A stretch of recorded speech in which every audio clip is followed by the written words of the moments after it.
ملکا ذکر تو گویم که تو پاکی و خدایی. نروم جز به همان ره که تو راه نمایی. همه درگاه تو جویم، همه از فضل تو پویم. همه توحید تو گویم که به توحید سزایی. همه عزی و جلالی، همه علمی و یقینی، همه نوری و سروری، همه جودی و جزایی. همه غیبی تو بدانی، همه عیبی تو بپوشی، همه بیشی تو بکاهی، همه کمی تو فضایی. نتوان وصف تو گفتن که تو در فهم نگنجی، نتوان شبه تو گفتن که تو در فهم نیایی.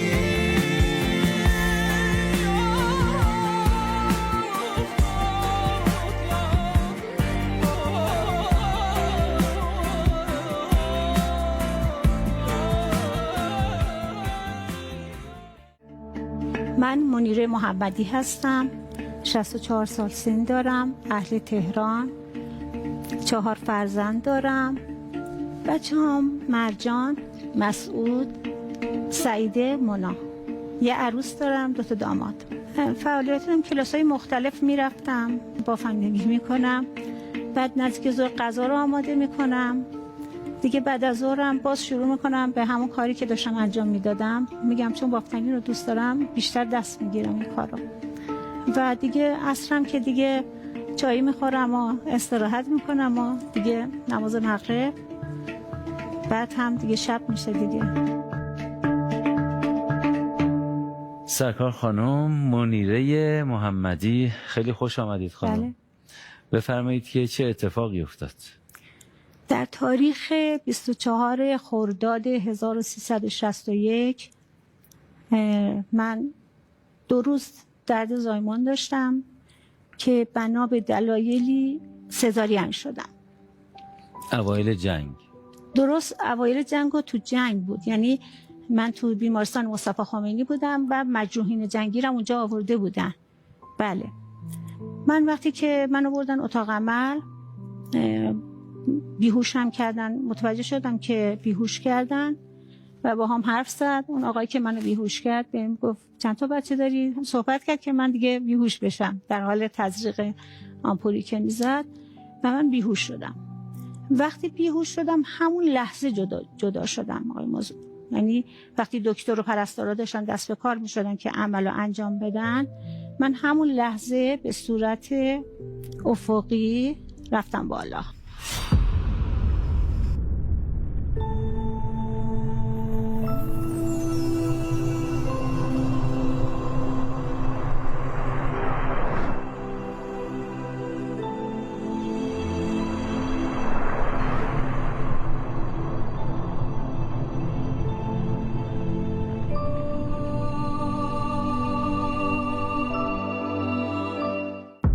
همون لحظه اول من رفتم بالا و توی سقف. شما نزدیک شدنتون به سقف رو تدریجی میدیدین یا یک باره اتفاق افتاد؟ یک باره شد که یعنی میگم هنوز دکتر شروع به کار نکرده بود، من همون لحظه جدا شدم.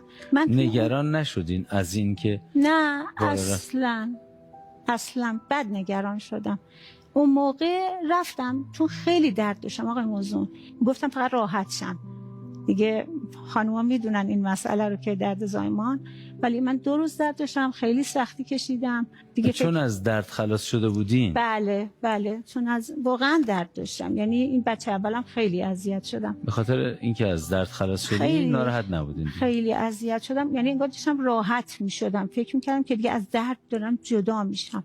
وقتی به طرف بالا رفتم، به طرف همینطور افقی که رفتم بالا، سقف اتاق عمل یه دایره بود طرف گوشش. چه جور دایره‌ای؟ من از بیرون که دیدم دایره بود، بعد رفتم تو. من بالا بودم ولی داشتم پایین رو میدیدم. حالا اون اتفاق نیفتاد که منو ببرن، من فقط پایین رو میدیدم که دکتر شروع کرده. شما افقی رو به بالا بودین یا افقی رو به پایین بودین؟ ببینید اینجوری پایین رو نگاه میکردم، پایین رو نگاه یعنی میکردم. اگر شما رو در حالت افقی فرض کنیم چهرهتون رو به پایین بود یا بله، چهره رو به بالا نه، بود ولی پشت سر رو پایین بود. همه چی رو داشتم میدیدم. من اتاق عمل رو میدیدم، پشت در اتاق عمل مامانم رو میدیدم، مادرم رو میدیدم. با اینکه در بسته بود. بله، همسرم اصلا انگار که میگم سقفی وجود نداشت دیگه. همسرم رو میدیدم، نگران بودن و ناله های مجروحین جنگی رو من میشنیدم. یعنی که قبلش موقعی که توی بدن بودید نمیشنیدید؟ نه نمیشنیدم، ولی وقتی بالا رفتم برای اونام ناراحت بودم. گفتم چقدر درد میکشن.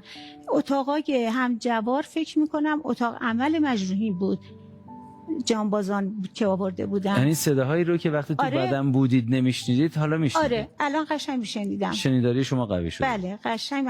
حتی یه خانومی داشت قرآن میخوند، یه اتاقی بود، یه خانومی زایمان کرده بود، قرآن دستش بود، داشت قرآن میخوند، من اینو میشنیدم. اینا اتاقای دیگر بودن؟ اتاقای دیگر رو من داشتم میدیدم و بیشتر ناله های مجروحین. من خیلی هنوزم الان میگم ناراحت میشم. یعنی اینقدر مجروح آورده بودن آقای موزون که من ناله های اونا پخش بود. یعنی نمیدونم چجوری بگم، چقدر اون روزا آورده بودن که توی اون قسمتی که شما میدونید قسمت زنان بود، ولی اونقدر نیاز بود که اینا رو اون قسمت هم آورده بودن. حالا شاید اتاق عملی بود، به نظر من اتاق عمل اونا بود، ولی من ناله هاشون رو قشنگ میشنیدم. بعد از این همه سال هنوز ناراحتتون میکنه؟ هنوز ناراحت، چون برادر خودم جانباز 70%. یعنی 41 سال گذشته؟ بله.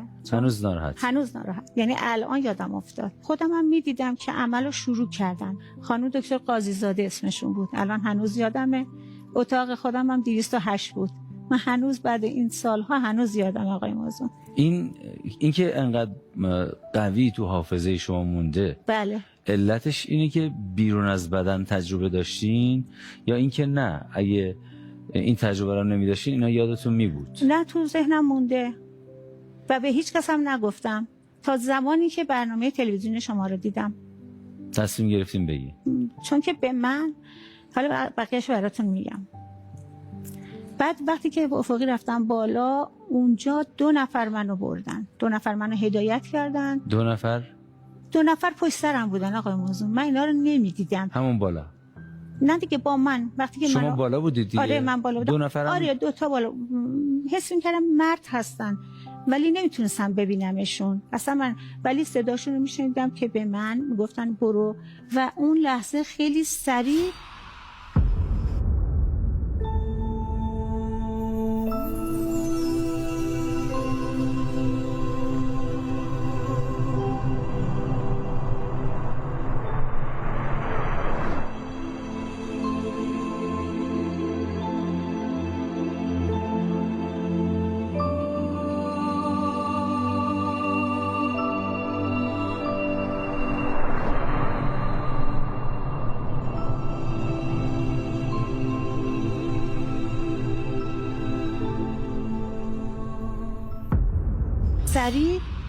این 2 نفر منو هدایت کردن، خیلی سریع. یعنی اونجا نبود که من تو اونجا بمونم، ولی میفهمیدم یه شبه هایی، یه چیزایی اونجا هست. حالا آدم بود، حیوان بود، نمیدونم چی بود، ولی سریع منو رد کردن. اصلا این مسیری که میفرمایید مانعی نبود، هیچ مانعی جلوی من نبود.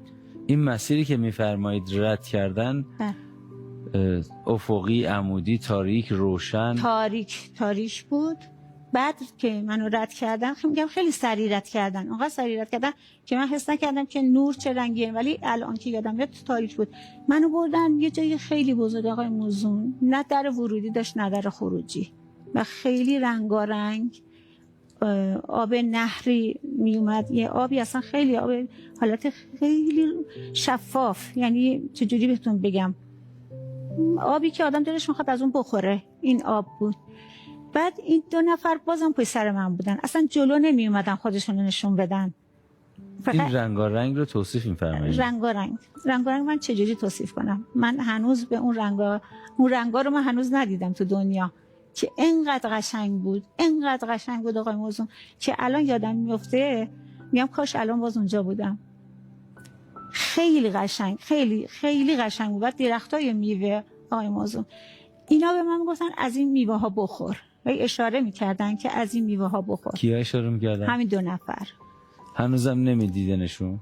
نه پشتم بودن ولی میفهمیدم دارن به من چی میگن.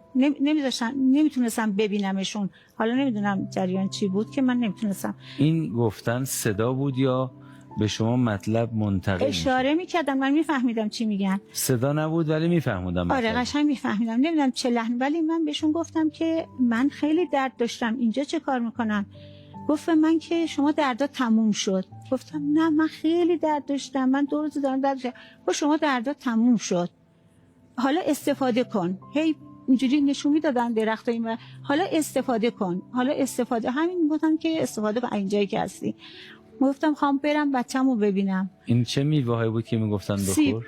اونی که جلوی چشمم یکی سیب بود. اون جایی که مثلا درخت سیب بود ولی تمام دور تا دور بود. میگم اینقدر من ناراحت بودم آقای موزون که من دلم خواست بچه‌مو ببینم. چرا من آوردن اینجا؟ من 9 ماه انتظار کشیدم. حالا اینا من آوردن اینجا. من میخوام بچه‌م بهشون گفتن بچه‌ت خوبه. شما اینجا استفاده کن.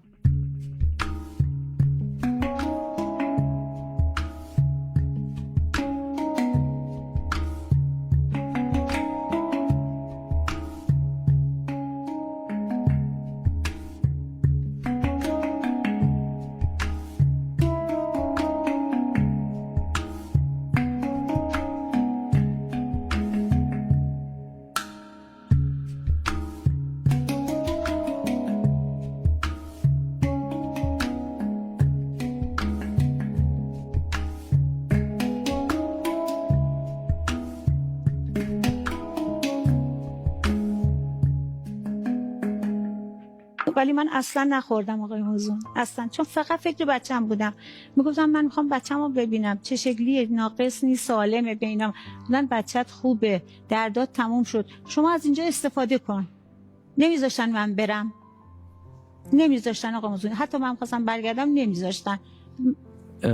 شما رو مانع نمیشدن از اینکه اون سیبا رو میل کنید، بلکه تعارف میکردم، گفتن آفرین تعارف. اتفاقا میگفتن سیب بخور. خواستم کلمه تعارف رو بگم بهتون. بله میدیدم سیبا رو با چشمم میدیدم، ولی که نمیدونستم چرا نمیتونم بردم. فکر بچم بودم، چون من میگم اولین فرزندم بود و خیلی زمان بارداریم خیلی تو فکر بودم، خود دستی سالمه، پای سالمه.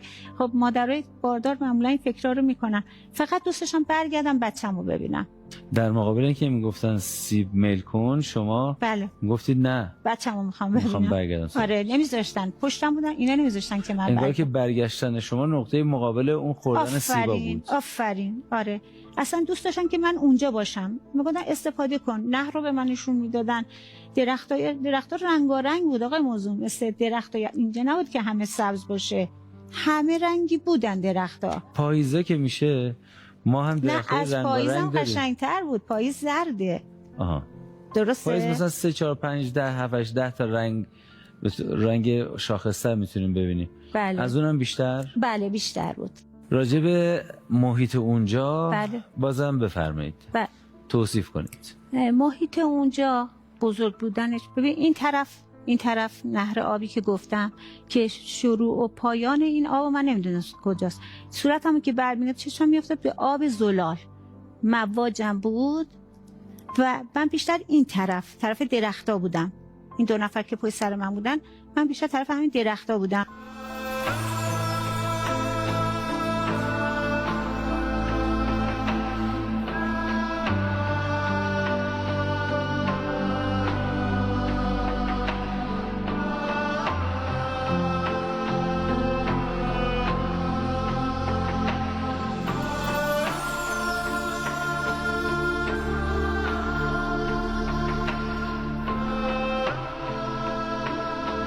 و درختایی که رنگارنگ بود آقای موزون، خیلی برام عجیب بود. مثلا درخت صورتی شما دیده بودین؟ من اونجا دیدم. بله من اونجا دیدم و الان اومد تو چهرم، تو یادم اومد. درختای رنگ روشن من دیدم. من الان درختای خیابونو میبینم سبزن، قهوه‌ای و سبز، ولی اونجا رنگارنگ بود درختا. هر درختی یه رنگی داشت و این سیبا سبز بود. این سیبایی که نزدیک خودم بود اینا سبز بود. خیلی زیباست. اگه خیلی قشنگ بود. بشه یه جنگلی رو با برگ‌های متنوع رنگ‌ها. اصلا الان اومد جلوی چشمم دوباره یادم افتاد، درخت‌ها رنگارنگ بود، نه بگم گلای رنگارنگ، درخت‌هایی که میوه داشتن رنگارنگ بودن. هر درختی یه رنگ بود بله، یا نه؟ بله.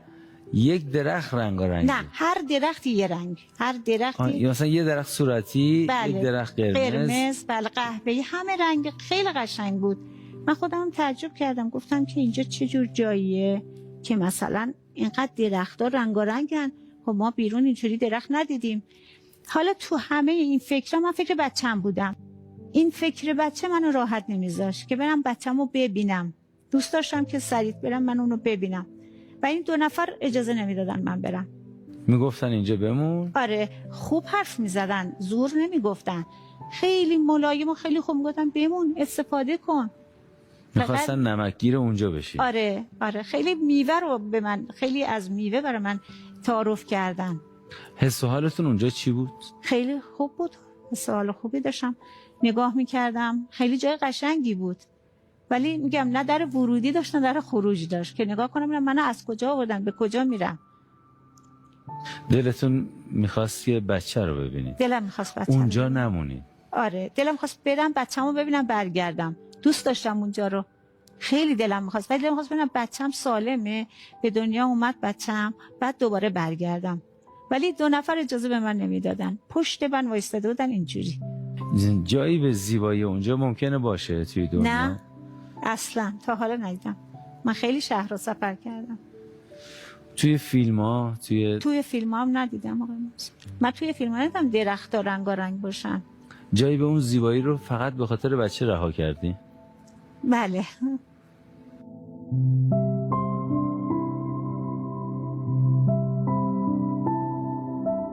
همونطور که بهشون گفتم و دیدن که من ناراحتم برای بچه‌م، خیلی گفتن بخور، من نخوردم، اینجا باش، استفاده کن. من قبول نمی کردم. بعد منو برگردوندن. خب به چه شکل؟ منو همونجور آوردن توی سقف، همونجور تو افقی تو سقف بودم، همینجور داشتم نگاه میکردم، خودم رو نگاه میکردم، عملی که روی من انجام میشد داشتم نگاه میکردم.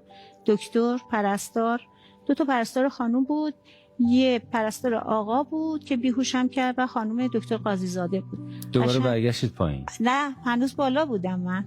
نه نیومدم پایین. من اون بالا داشتم میدیدم اینو، همه برنامه رو داشتم میدیدم. مادرم رو میدیدم پشت در، همسرم رو میدیدم. مادرم خیلی گریه کرده بود، همسرم دیگه خیلی صورتش گرفته و محزون بود و باز ناله های مجروحین رو باز میشنیدم. باز همون برام دوباره تکرار شد که اومدم دوباره این برنامه ها رو دارم با چشم خودم میبینم. بعد دیدم که منو عمل سزارین انجام دادن، بچه رو دیدم. وقتی بچه رو دیدم و کار دکتر تمام عمل سزارین که انجام میشد میدونستید که اون جسم شماست؟ آره میدونستم خودم هستم، میدونستم اون منم. بله آره. نگرانی داشتید بابت عمل؟ نگرانی، دکتر منو خیلی تو صورتم زد که به هوش بیام، به هوش نمیمدم. این ناراحتم کرده بود. ناراحت میشدید که چرا توی میخواست منو به هوش بیاره آقای موضوع، من به هوش نمیومدم، خیلی تو صورتم زد. از این توی صورت زدن بدتون میومد؟ ناراحت بودم، گفتم چرا داره منو میزنه. از اون بالا همینطور نگاه میکردم، چرا داره منو میزنه. خواستم برم باش دعوا کنم، چرا دکتر داری منو میزنی. خیلی منو زد، به هوش نمیومدم.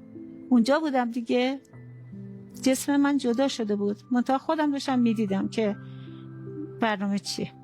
تجربه گران متعددی در گفتگویی که باهاشون داشتم میگن که وقتی کسی از کادر درمان به صورت اونها ضربه میزد یا مثلا موی سینه آقایون رو میکنن به خاطر اینکه واکنش بیمار رو ببینن، یا ضربه میزنن حالا به صورت جای دیگه از بدن، بیمار ناراحت میشه، بیماری که از بدن بیرون هست، و پرخاش میکنه به اون فرد و میگه چرا میزنی.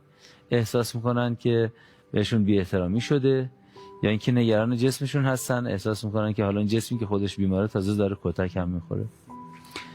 این موارد زیاد تکرار شده و من نظر خاصی راجع بهش ندارم که بگم حالا به لحاظ اخلاق پزشکی چون این کاری باید بشود یا نباید بشود. فقط یه گزارش دادم. ممکنه گفته بشه که خب این الزامات کار پزشکی و کارش نمیشه کرد. فقط یه گزارش دادم بی‌طرفانه، مثل موردی که سرکار خانم محمدی هم تجربه کردن. بله. من هنوزم ناراحتم از اون دکترهای موضوع. که چرا زد؟ خیلی زد منو. حتی بعدش هم که به هوش اومدم ازش ناراحت بودم که چرا، ولی اون بنده خدا فکر کنم برای همین به هوش اومدن من این کارو میکرده. در حالت احتضار تعداد انگشت شماری مستحبات گفته شده، یعنی خوبه که این کار انجام بشه.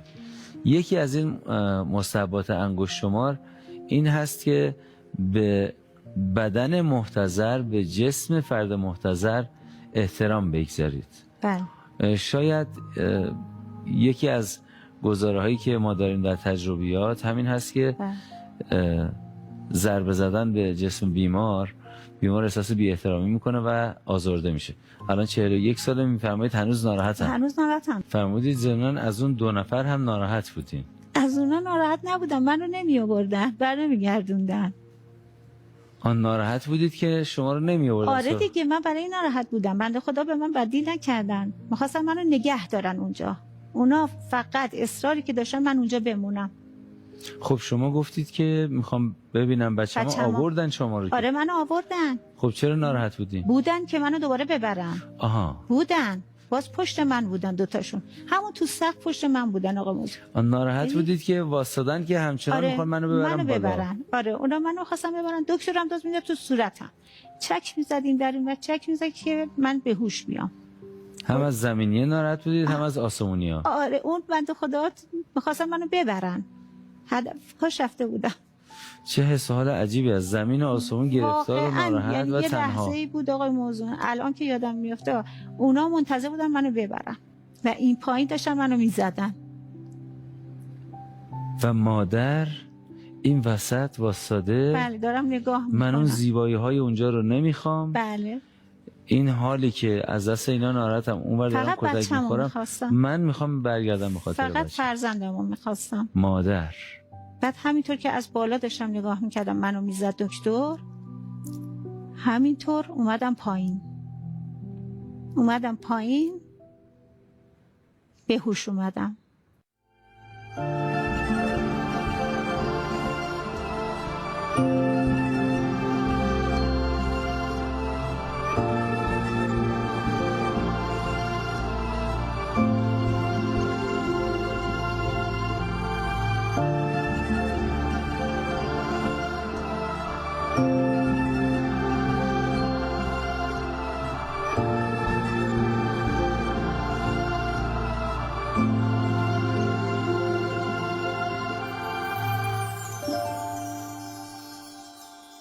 و برگشتم.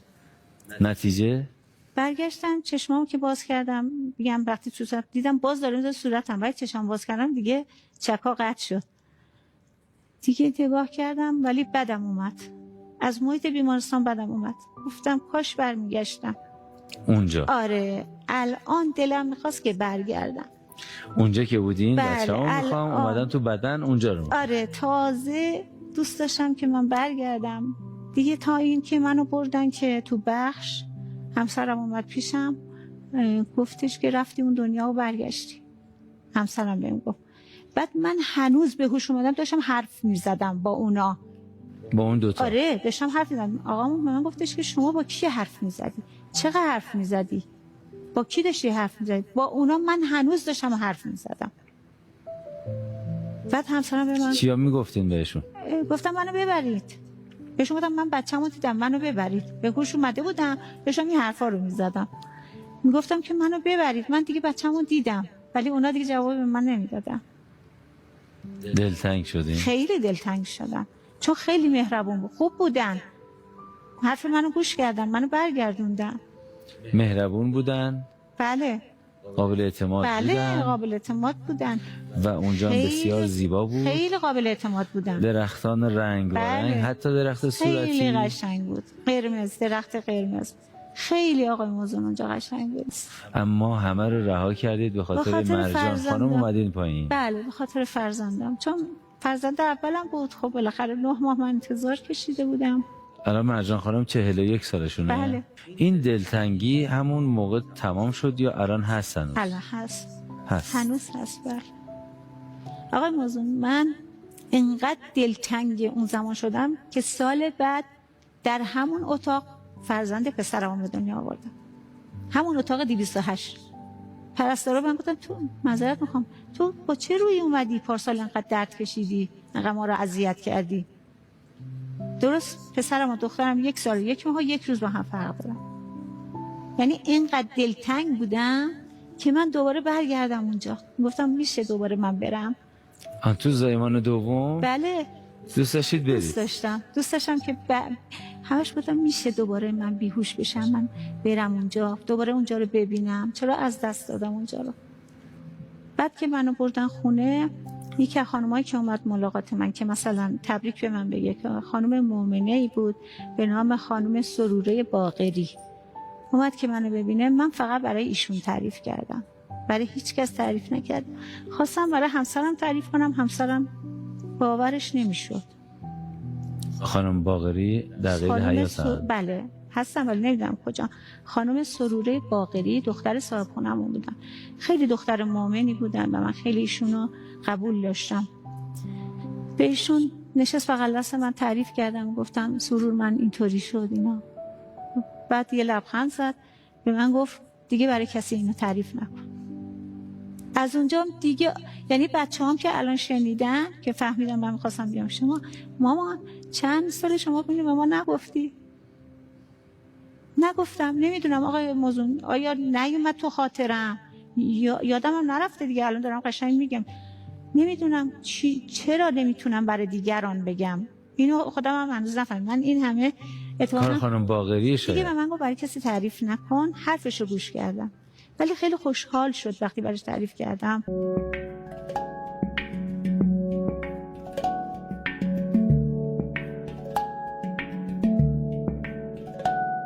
نتیجه کلی که از این تجربه برای شما مونده توی زندگیتون و با شما هست، این نتیجه کلی چیه خانم محمد؟ من ایمانم قوی تر شد.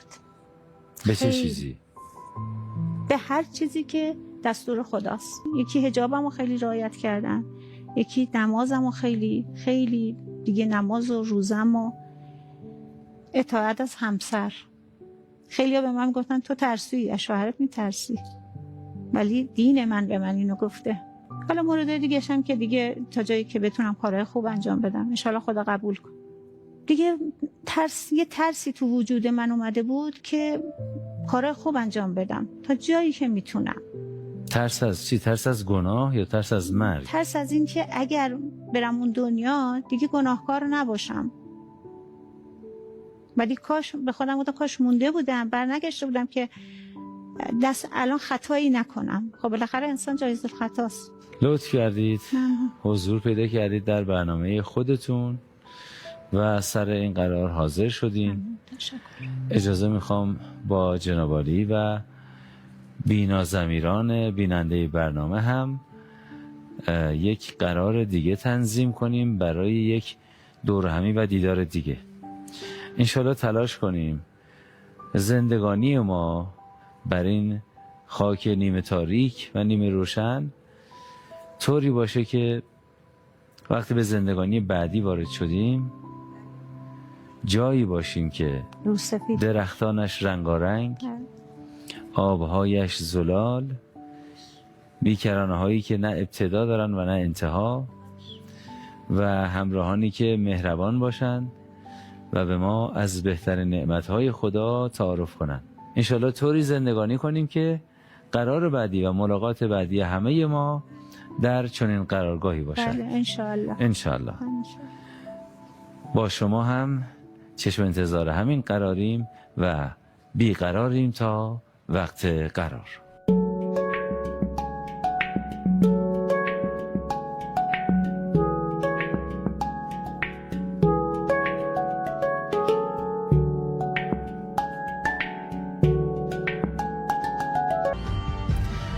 و در پایان سلام و نور مهربانی خداوند بر شما تابنده تر از همیشه.